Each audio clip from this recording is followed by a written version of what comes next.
গণৰাজ্য দিৱসৰ আনন্দ উল্লাসৰ মাজতে মৰিগাঁও সাপমাৰীত সংঘটিত হয় ভয়ংকৰ অগ্নিকাণ্ডৰ ঘটনা।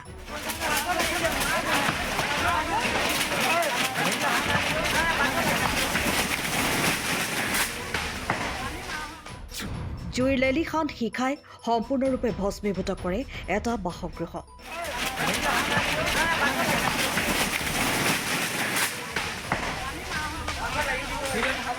মৰিগাঁও সাপমাৰীত সংঘটিত হয় ভয়ংকৰ অগ্নিকাণ্ডৰ ঘটনা। অগ্নিকাণ্ডৰ ফলত সাপমাৰীৰ দীপ কাকতি নামৰ ব্যক্তিগৰাকীৰ বাসগৃহ সম্পূৰ্ণৰূপে ভস্মীভূত হয়।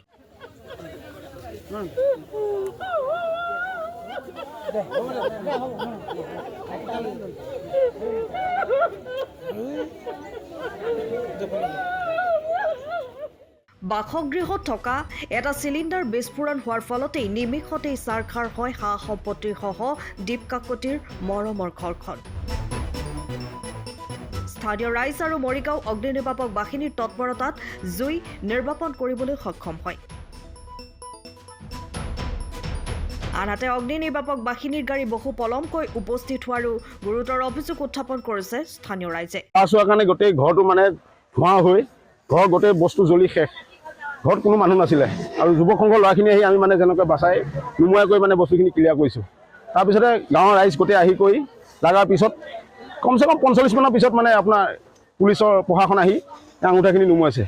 গাঁৱৰ মানুহে চব ক্লিয়াৰ কৰিলে। এতিয়া মানে চাই এখানিহে আছে মানে অগৃহস্থ ঘৰ একো বস্তু বাহিনী একো নাইকিয়া হৈ গ'ল। যিমান আছিলে সোণৰ গহনা চব মানে চেছ, একোৱে নাই মানে খালি মানে কলপাতত লৈ ভাত খাব লাগিব মানুহৰ মানে অৱস্থা নাই। এতিয়া গাঁৱৰ ৰাইজে আমি নাচালে মানে গাঁৱৰ ৰাইজখনে মানে নাচালে মানুহৰ অৱস্থা নাই। কেনেকুৱা এটা পৰ্যায় হৈ গ'লগৈ মানে মানুহৰ।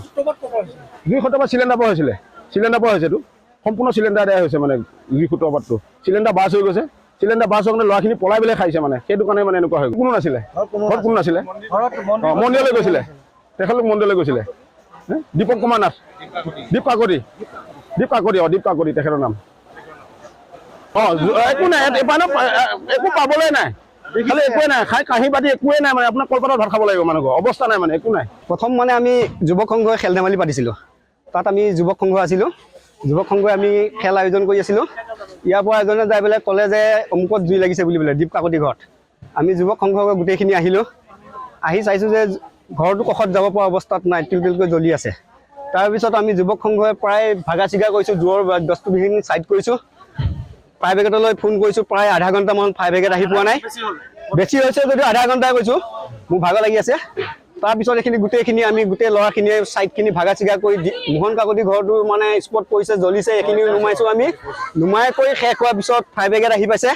ফায়াৰ ব্ৰিগেড অহাৰ 15 মিনিটৰ আগত মানে এখেতসকলৰ চিলিণ্ডাৰটো বাছ হৈছে। আমি দুজন ভাই এজনৰ সৈতে তলত আছিলোঁ, কিন্তু মৰিল বুলিয়ে ভাবিছিলোঁ আমি। শেষ। তাৰপিছত চাইছোঁ যে সিপেনে পৰিছে, আমি বাচিছোঁ। তাৰ 10 মিনিটৰ পিছত ফায়াৰ ব্ৰিগেড আহি পেলাই মানে আঙুঠাখিনি আছে নমাইছে আহি আৰু ঘৰখনৰ শেষ, সকলো শেষ। কিহৰ বাবে জুই লাগিল মানে আমি ক'ব নোৱাৰোঁ। চিলিণ্ডাৰ বাছ হৈছে, আমি মানে লাষ্ট ডিচিশ্যন পাইছোঁ যে চিলিণ্ডাৰটো বাছ হৈছে।